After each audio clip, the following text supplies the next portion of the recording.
ప్రియునందు తన ఉచితంగా మనకు అనుగ్రహించిన దేవునికి స్తోత్రం. తన కృప మహిమ కీర్తి కలిగినట్లు తన చిత్త ప్రకారంగానే దయా సంకల్పం చెప్పునే యేసుక్రీస్తు ద్వారా తనకు కుమారుని స్వీకరించాలంట. మనం దేవునికి స్తోత్రం. ఎఫెసీ రాసిన లేఖ తీసుకుందాం, చదువుకుందాం ప్రియులరా. 1వ అధ్యాయంలో దేవుడు మాట రాయబడి ఉంది. ఈ మాటలో 1:3 రాయబడి ఉంది ప్రియులరా. మన ప్రభువైన యేసుక్రీస్తు యొక్క తండ్రుకు దేవుడు స్తుతించాలి. నమ్మకమైన వాడు కాబట్టి నీ ప్రార్థన చేయించుకుంటున్నాడు. ఆయన నువ్వు నమ్మకమైన వాడు కాబట్టి దేవుని సన్నిధిలో నీ పేరును పలికి నేను రమ్మని దేవుని యొక్క నామమున ఏం చేస్తున్నాం? కలిసి అందరము దేవుణ్ణి కనపరుస్తున్నాం. హల్లెలూయా. ఎలాంటి మాట చదివిస్తుంది? మన ప్రభువైన యేసుక్రీస్తు యొక్క తండ్రి యొక్క దేవుడు ఎవరి దేవుడు అంటే క్రీస్తు ప్రభు, యేసుక్రీస్తు తండ్రి యొక్క దేవుడు. హల్లెలూయా.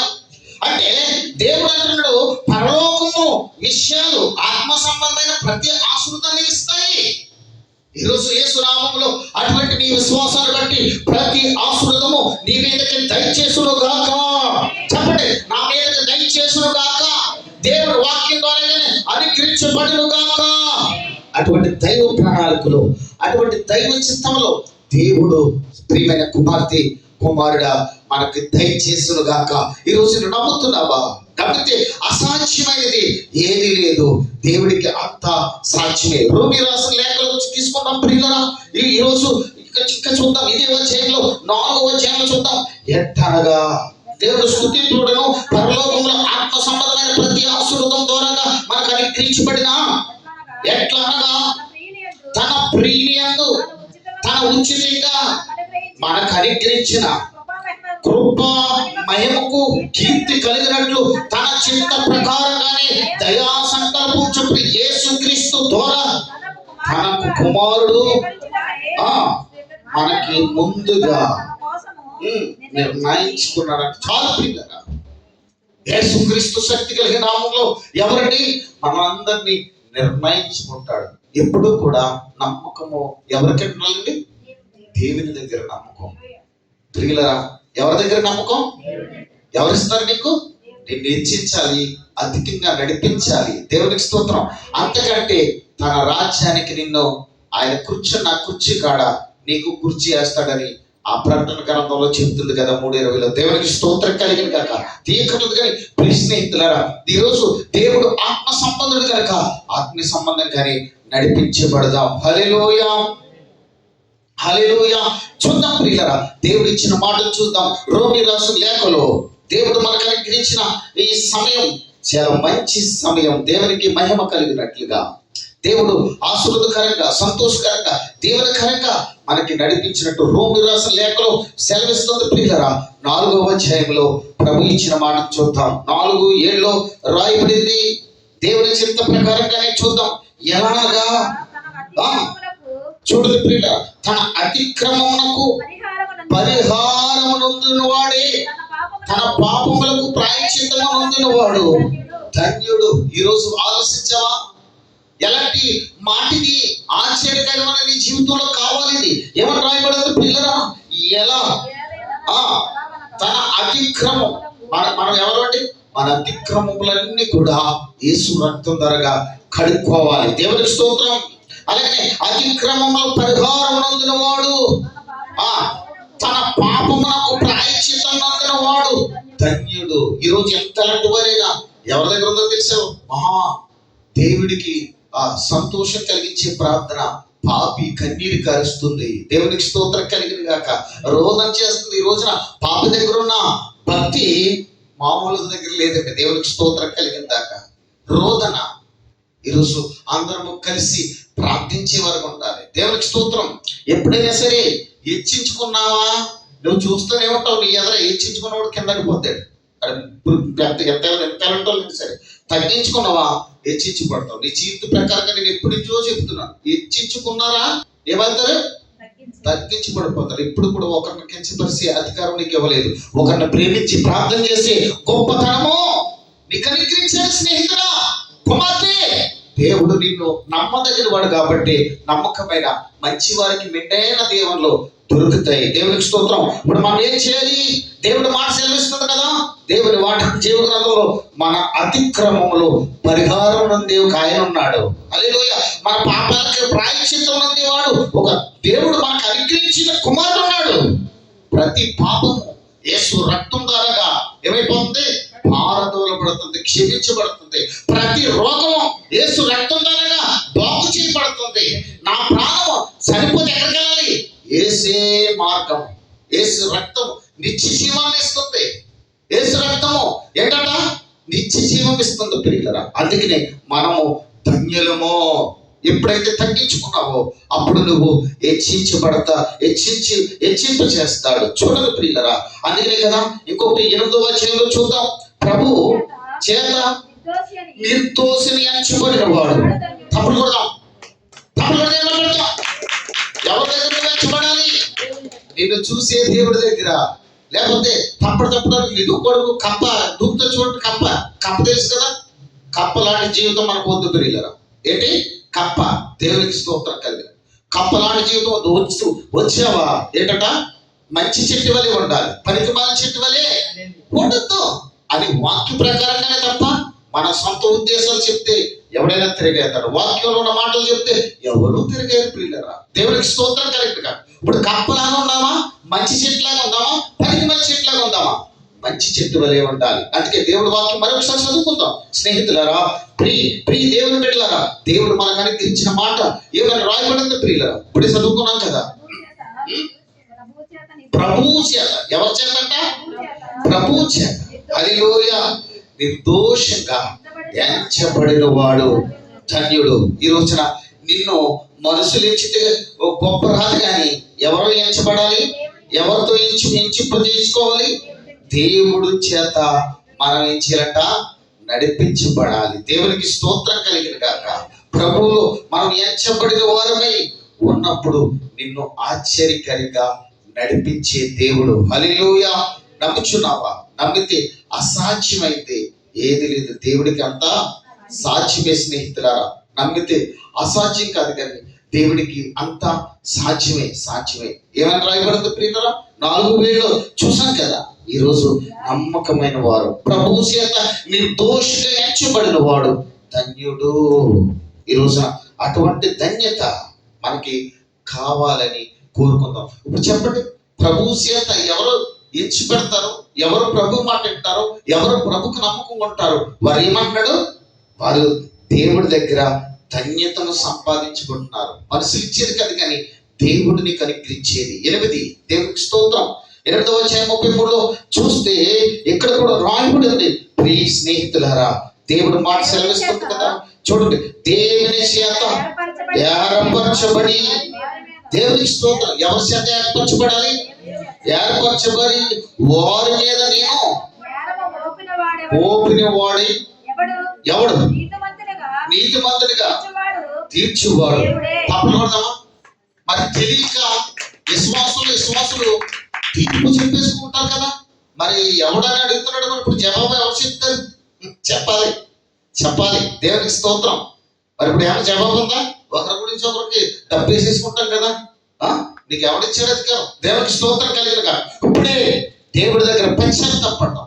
వీలుంటే ప్రార్థన చేయి. దేవుడే అంటాడు కదా, ప్రేమతో చదువుకుందాం. దేవుడు మాట సెలవిస్తుంది. స్నేహితులారా, దేవుడి చేత ఏర్పరచబడిన వారి మీద నేరం మోపివాడు ఎవడు? ఈ రోజు నమ్మి బాప్తిసం పొందినవాడు దేవుడి చేత ఏర్పరచుకున్నాడు కదా. వాడి విశ్వసిస్తేనే కదా రక్షించబడ్డాడు. స్నేహితుడా, దేవునికి స్తోత్రం కలిగిన గాక. మోపేవాడు ఎవడు? నీతిమంతునిగా వాడు దేవుడే తీరుస్తాడు. దేవునికి స్తోత్రం. శిక్ష విధించేవాడు ఎవడు? చనిపోయిన యేసు, క్రీస్తు యేసే. దేవునికి స్తోత్రం. అంతేకాదు మృతులలో నుండి లేపినవాడు. ఎవరు? దేవుడు కృపణ మీద ఉన్నాడని మన కొరకు పని చేస్తున్నాడు. దేవునికి స్తోత్రం. దేవుడు తన పనిని జరిగించడానికి వచ్చాడు. తండ్రి చిత్తాన్ని నెరవేర్చడానికి వచ్చాడు. నెరవేర్చిన మనం, విశ్వసించిన మనం దేవునికి నమ్మకంగా ఏర్పరచబడి ఏర్పాట్లో ఉండాలి. దేవునికి స్తోత్రం కలిగిన గాక. అటువంటి ఆత్మీయ సంబంధమైంది మనకి కావాలి. హల్లెలూయా. నమ్ముచున్నావా? నమ్మితే అసాధ్యమైంది లేదు. 37వ కీర్తన తీసుకుందాం ప్రియులారా. ఈరోజు దేవుడు నిన్ను నన్ను నడిపించగలిగిన సమర్థుడు, ఆత్మీయ సంబంధి. రోజున అటువంటి మేలుకరంగా, అటువంటి ఆనందకరంగా యేసుక్రీస్తు శక్తి కలిగిన నామంలో నువ్వు నడిచబడదుగాక, నిన్ను నడిపించుకున్నగాక. 37వ కీర్తనలో దేవుడు మాట సెలవిస్తుంది, స్నేహితుడా 28వ మాటలో రాయబడిన మాటను చూస్తే ఈ రీతిగా రాయబడి ఉంది. చూసి నడిపించుదాం. ఎలా అనగా, యెహోవా నాయను ప్రేమిస్తాడంట. ఆయనే తన భక్తులను ఎప్పుడు విడవడు. చెయ్యి విడవడు, చెయ్యి విడవడు, చెయ్యి విడవడు, చెయ్యి విడవడు. పడదాం. చెయ్యి విడవడు, చెయ్యి విడవడు, చెయ్యి విడవడు. యేసునామం తప్పకూడదు. ఎవరు నన్ను చెయ్యి విడిచినా చెయ్యి విడవడు. ఎవరైనా స్నేహితులైనా చెయ్యి విడిచేస్తారు. ఈ లోకంలో బ్రతికినంత కాలం స్నేహం కొట్టి వెళ్ళిపోయిన తర్వాత చెయ్యి విడిచిపెట్టేస్తారు. కానీ విడవని దేవుడు ఈ భూమి మీద ఉన్నా చెయ్యి విడవడు, పరదేశంలో ఉన్నా చెయ్యి విడవడు. చెప్పాలి, ఎవరు ఎక్కడున్నా, పరమందున్నా ఆకాశంలాగా తప్పలు కొట్టండి అంటాడు. దేవుడు ఎప్పుడు కూడా విడిచిపెట్టేవాడు కాడు. శ్రమ వచ్చినా విడవడు, సంతోషం వచ్చినా విడవడు. నిన్ను విడవడు, విడవడు, చెయ్యి విడవడు. దేవునికి స్తోత్రం కలిగింది గాక. అందుకే కదా రాయబడిన 37లో రాయబడిన వాటికి ఏమంటున్నాడంటే, ఎలా అనగా యెహోవా ఈయన ఏం చేస్తాడంట? న్యాయాన్ని ప్రేమిస్తున్నాడు. దేవునికి స్తోత్రం. ఆయన తన భక్తులను చెయ్య విడవడు, లేకపోతే విడవడు. దేవునికి స్తోత్రం కలిగింది కాక.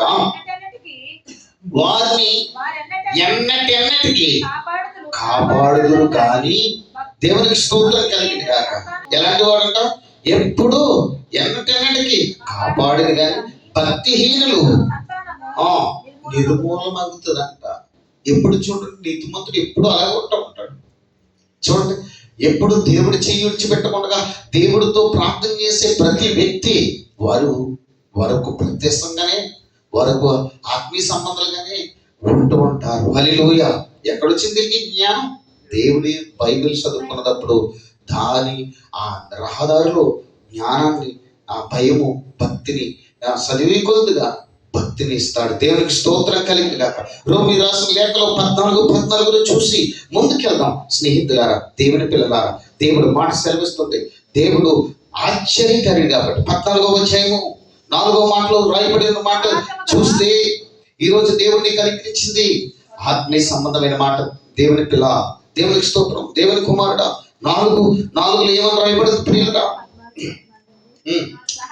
14 చెప్పారు కదా, 14:4 దేవునికి స్తోత్రం రాయబడిన మాటలు చూద్దాం.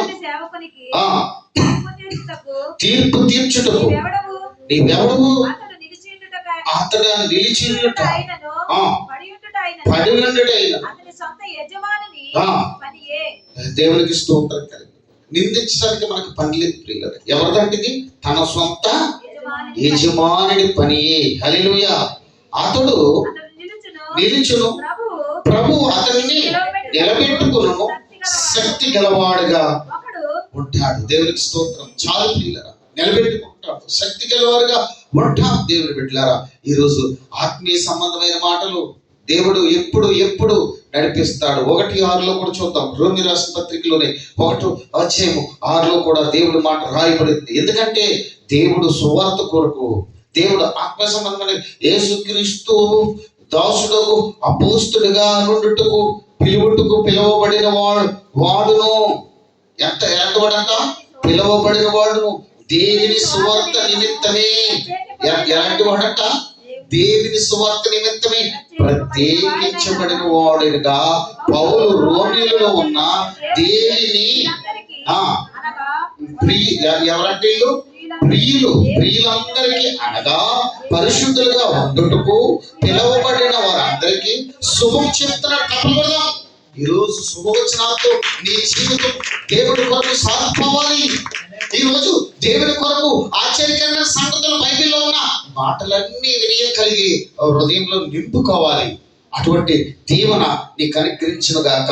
అందుకే కదా పౌలు శుభమని చెప్పి ఆయన వ్రాయినది మన తండ్రి అయిన దేవుని నుండి, మన ప్రభు అయిన యేసుక్రీస్తు నుండి కృప సమాధానము నీకు కలుగును గాక. తప్పలు పడదామా?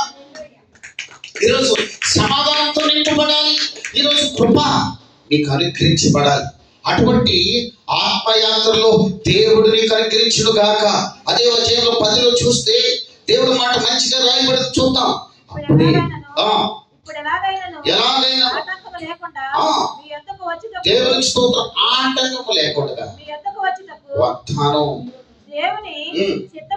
దేవునికి స్తోత్రం, ఆటంకం లేకుండా దేవుని చిత్తం నాకు వీలు కలుగును. హల్లెలూయా. మీ వద్దకు వచ్చుటకు దేవుని చిత్తం వల్ల నాకు వీలు కలుగును.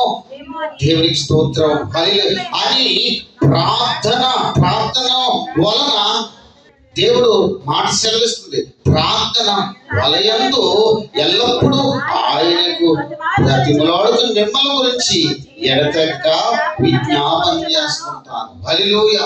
దేవుడు శక్తిమంతుడు కాబట్టి, దేవుడు ప్రవర్తన నిలబెట్టుకున్నాడు కాబట్టి ఆయన సువార్త పరిచర్యలో సాగినప్పుడు మీ కొరకు శుభం చెప్పాడు, సమాధానం ఉండాలంటున్నాడు, కృపమంటున్నాడు. స్నేహితులారా, ఈ రోజున ప్రార్థించుటకు వాగ్దానం చేసిన దేవుని దగ్గర మాట తప్పకూడదు. విలువైన జీవితాన్ని, ఈ అవకాశం ఎవరికి లేని అవకాశం, ఉద్యోగాన్ని ఇచ్చాడు దేవుడు, నీకు అవకాశాన్ని ఇచ్చాడు. ఆ అవకాశాన్ని పోగొట్టుకున్న వారు ఎంతమందో నీ జీవితంలో మొదలుకు వచ్చిన వారిని చూస్తూ ఉంటాం. కానీ అవకాశం ఉండి కష్టమైన, భారమైన, శ్రమైన ఎప్పుడు ఆరాధనలు విడిచిపెట్టుకుంటా ఇక్కడ ఎవరి కొరకు పనిచేస్తున్నారు? నేను మీరు కూడా తండ్రి అయిన దేవుడి కొరకు పనిచేస్తున్నాం. హల్లెలూయా. అందుకే అంటాడు, బద్ధకంగా పనిచేసిన వాడు, చెత్తగా పనిచేసిన వాడు ఐశ్వర్యవంతుడు. అలాంటి బతుకులను కూడా చూస్తాం, శబ్దమంతులను కూడా మనం చూస్తాం. పేర్లు ఊర్లు మనకు అక్కర్లేదు, కానీ పని చేయట్లో, దేవుడి సన్నిధికి వచ్చిట్లో, విశ్వాసం ఉండట్లో, పాడుట్లో, ప్రార్థన చేయట్లో, ఆత్మీయ సంబంధమైన తీవ్రత కలిగి పని చేయట్లో మనకి తెలిసిపోతూ ఉంటారు. హల్లెలూయా. హల్లెలూయా. సాధించేది ఏదైనా ఉందంటే మోకాలతో సాధించా, కానీ తిరుగులాడితే ఏది సాధించలేదు. దేవునికి స్తోత్రం కలిగింది కాదు. గాలి ఇలా వస్తుంది, ఎడ్డీలు మాయమైపోతుందో తెలియదు. అలాంటి జీవితం ఉండకూడదు. హల్లెలూయా. మంచి నేల మీద పడితే ఫలించే విధంగా ఉండి పేరు తెచ్చుకోవాలి దేవుని కొరకు. హల్లెలూయా. యోహాను గారు వచ్చారు, కానీ యేసుక్రీస్తు గురించి గొప్ప సాక్షి ఇచ్చాడు ఆయన. దేవునికి స్తోత్రం. నీ గురించి దైవజనుడు ప్రార్థన చేసినప్పుడు గొప్ప సాక్షిగా ప్రార్థన చేయాలి. హల్లెలూయా. అటువంటి నమ్మకం కలిగి మనం ఉండాలి. అటువంటి యాత్ర మన జీవితంలో ఉండాలి. దేవునికి స్తోత్రం. రోమి రాసిన లేఖలో 2 దేవుడు మాట సెలవిస్తుంది 15లో. స్నేహితురాల ముందు చూద్దాం. అట్టి వారు మన సాక్షి, హల్లెలూయా, కూడా సాక్ష్యం ఇచ్చుచున్నది కనుక దేవుని స్తోత్రం. వారి తలంపులు ఒక దాని మీద మోపుచు లేక దేవునికి స్తోత్రం తప్పి లేదని చెప్పుచుండగా ధర్మశాస్త్రము ఏంటంట? సారము హృదయమందు వ్రాయబడినట్టు చూపుచున్నాను. హల్లెలూయా.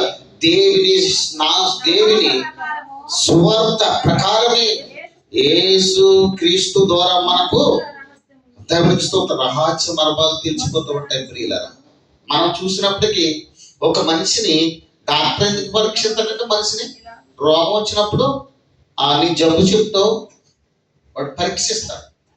అలాగే మనం కూడా మనిషిని పరీక్షిస్తాం. దేవునికి స్తోత్రం. వాళ్ళు నడిచినప్పుడు, వారు వచ్చినప్పుడు వారి స్థితిగతులను బట్టి మనకి అర్థమైపోతూ ఉంటారు. హల్లెలూయా. వాళ్ళు ఎవరైనా సరే అర్థమై, డాక్టర్ గారు చూసిన వెంటనే నీ రోగం ఏంటని అడుగుతాడు. హల్లెలూయా. తర్వాత వాడికి తెలిసిపోతుంది. దేవునికి స్తోత్రం కలిగినగా. అలాగే దేవుడు నిన్ను గురించి, నీ విశ్వాసం గురించి, నిన్ను విడవకుండగా ఆయనకి తెలుసు ప్రియులరా. దేవుడు ఎప్పుడు దేవుని చెయ్య మనము విడిచిపెట్టకూడదు. కొలస్సీ రాసిన లేఖలో దేవుడు మాట సెలవిస్తుంది 1వ అధ్యాయం. ఈరోజు దేవుడు మనకు అందించిన మాటలు ప్రభు నడిపించినట్లుగా చూడండి ప్రియులరా. 1 దేవుడు మాట 22లో రాయబడిన మాట చూసి ముందుకెళ్దాం. దేవునికి స్తోత్రం కలిగినగా, నా మట్టుకైతే బ్రతుకుట క్రీస్తే. ఏమన్నాడు? నమ్మకము. పౌలు గారు చెప్తున్నాడు, నా మట్టుకైతే 21లో ఉంది కదా. దేవునికి స్తోత్రం. 1 ఫిలిప్పీలకు రాసిన పత్రిక తీస్తారు. దేవునికి స్తోత్రం. తప్పదు, బ్రతుకుట క్రీస్తే, సావు అయితే మేలు. ఫిలిప్పీలకు రాసిన పత్రిక అది. దేవునికి స్తోత్రం. కొలస్సీలకు రాసిన పత్రికలో చూద్దాం. ఇప్పుడు 1 దేవుడు మాట సెలవిస్తుంది. ఈ రోజు పౌలు అంటాడు, నా మట్టికైతే చదవాలి, బ్రతుకుడు క్రీస్తే, సావు అయితే బహులాభమే. లేకపోతే దేవుడి దగ్గర ఒక విలువైన జీవితం కింద మనం మనసు పెట్టి ఉండాలి. చూడండి ప్రియులరా, తన సన్నిధిని ఈ కొలస్సీ రాసిన పత్రిక, మొదటి పత్రిక రాసిన పత్రికలో 1:22లో తన సన్నిధిని పరిశుద్ధులుగా, నిర్దోషులుగా, నిరపరాధులుగా నిలవబెట్టుటకే ఆయన సంకల్పం. దేవునికి స్తోత్రం కలిగింది. ముందే కదా మనల్ని ముందుకు నడిపించి నిలవబెట్టాలన్నా. దేవునికి స్తోత్రం కలిగిన గాక. మనము ముందుకు నడవాలన్నా ఏంటంట? తన వశ్యంలో, తన చిత్తంలో, తన కృప ద్వారాగా నడిపించగలుగుతాడు. దేవునికి స్తోత్రం. నమ్ముచున్నవా? అలాంటి విధానమైన జీవితంలో మనం ఉండాలి. దేవుడు చిత్త ప్రకారంగా ప్రార్థించుట్లో కానీ, మనం ప్రభు యొక్క తండ్రి అయిన దేవునికి కృతజ్ఞత చెల్లించే విషయంలో కానీ, సువార్త విషయంలో కానీ, ప్రార్థన విషయంలో కానీ ఎడతెగకుండా ఉండాలి. తెస్సలోనికీయులకు రాసిన పత్రిక 3 దేవుడు మాట రాయబడింది. చూసి ముందుకి సాగుదాం ప్రియులరా. దేవుడు అంటున్నాడు 3వ అధ్యాయంలో 13లో రాయబడిన మాట చూస్తే దేవుడు చక్కని మాటలు 12 కాలం చదువుకుందాం. మరియు మన ప్రభు అయిన యేసు తన పరిశుద్ధులందరితో వచ్చినప్పుడు మన తండ్రి అయిన దేవుని ఎదుట మీ హృదయములు పరిశుద్ధత విషయమై ఆయన స్థిరపరచుటకై అభివృద్ధి పొంది వర్ధిల్లుచున్నాము. అలాగే ఒకరినొకరు అభివృద్ధి పొందాలి. దేవునికి స్తోత్రం కలిగిన మనుషులందరి ఎడల ప్రేమలో అభివృద్ధి పొంది వర్ధిల్లించి మన ప్రభువు దయచేసును గాక. ఈ రోజున వర్ధిల్లాలంటే ఒకరికొకరు ప్రేమ లేకపోతే కూడా వర్ధిల్లేము. 10 మంది 10 చేతులు గట్టుకుంటేనే అది సంఘమైనా ఏదైనా గొప్పగా నడుస్తుంది. 4 చేతులు కలిసి స్తంభాలు ఉంటాయి. ఈ అన్ని స్తంభాలు నిలబట్టదు కానీ స్ట్రాంగ్ ఉంది. 2 స్తంభాలు పోయి 3 స్తంభాలు ఇలా నిలిచినాయి అనుకో, ఏమవుతుంది దాని పని? ఓ పక్కకి జారిపోద్ది. దేవునికి స్తోత్రం. అటువంటి స్తంభాలుగా నిలబడి ఖచ్చితంగా నిలిచి దేవుడు ఏర్పాట్లు ఒకరికొకరు ఐక్యత ఉండాలి. కానీ ఓ స్తంభం ఇలా పోయి, ఓ స్తంభం అటుపోయి, ఓ 4 స్తంభాల మీద నిలబడి 6 స్తంభాలంటే 3 స్తంభాలు పోయి 4 స్తంభాలు నిలబడాలంటే కష్టం. హల్లెలూయా. అన్ని ఏకాంతంగా పనిచేస్తే అది స్ట్రాంగ్ గా ఉంటది. దేవుడు గాలి వచ్చినా దాన్ని కలపదు. దేవునికి స్తోత్రం. వరద వచ్చినా అది కొట్టుకుపోదు. హల్లెలూయా. ఈ రోజు జీవితాలు, ఈ రోజు విశ్వాసములు, ఈ రోజు ప్రార్థన విశ్వాసులుగా పేరు పొందిన వారు ఎట్టి జీవితంలో సంఘాలకు వచ్చి మనం చూస్తున్నాం. పరీక్షించండి. ఎటువంటి విశ్వాసులుగా ఉన్నామో, ఎటువంటి దేవుని బిడ్డలుగా ఉన్నామో, ఎటువంటి మనసుకు ఐక్యత లేక, నమ్మకం లేక, స్వార్థంతోనో, కుట్రతోనో, కుదరతలతోనో దేవుడి మీద కూడా, దేవుడి సన్నిధి మీద కోపమించి నానా విధాలుగా ఉన్నాము. అయితే యేసు రక్తం ద్వారా మనం కడగబడదాం గాక, మనం ఆత్మీయ సంబంధాలు పొందాం గాక. ఈ లోకంలో జ్ఞానం లేని వారుగా కాకుండా, ఎదురువారుగా కాకుండా, అపవాది చెదరగొట్టేవారుగా కాకుండా, అపవాదిని ఎదిరించి సర్వాంగ కాంక్షను ధరించుకుని ప్రార్థన చేసేవారు ఉండాలి. దేవునికి స్తోత్రం కలిగిన కానీ తమాషగా పోరేటవి ఏముండదు. వాళ్ళు జీవితంలో ప్రార్థన అనే శక్తి లేక, విశ్వాసం అనే గురి లేక పారిపోతూ ఉంటారు. దేవునికి స్తోత్రం కలిగిన కాక అటువంటి వారుగా కాదు. మంచిగా ఏమంటాడు పౌలు? బ్రతుకుట సావు అయితే. అటువంటి ఆత్మీయ సంబంధమైన పోరాటంలో మనము ఉండాలి. దేవునికి స్తోత్రం. పేతురు రాసిన పత్రిక 1వ రాసిన పేతురు పత్రిక 1 మాట చూసుకుందాం ప్రియ స్నేహితులారా. 5:10 రాయబడి ఉంది. దేవుడిచ్చిన మాటను చూద్దాం. పరిశుద్ధాత్మ దేవుడు నిన్ను నన్ను నడిపించును. తన నిత్య మహిమనకు క్రీస్తునందు మిమ్మల్ని పిలిచిన ఎలాంటి కృప అంట? సర్వ కృపానిధి అగు దేవుడు కొంచెం కాలం మీకు శ్రమ పడిన పిమ్మట తానే మిమ్మల్ని ఎలాంటి వారుగా పూర్ణులుగా చేసి స్థిరపరిచి బలపరచును. యుగ యుగములకు ప్రభువే ఎంతట ప్రభావము. దేవునికి స్తోత్రం మీకు కలుగునుగాక. ఆమేన్. అటువంటి దైవ వంశంలో, అటువంటి దైవ చిత్త ప్రణాళికలు మనము ముందుకు నడిపించాలని ప్రార్థనలో, విశ్వాసంలో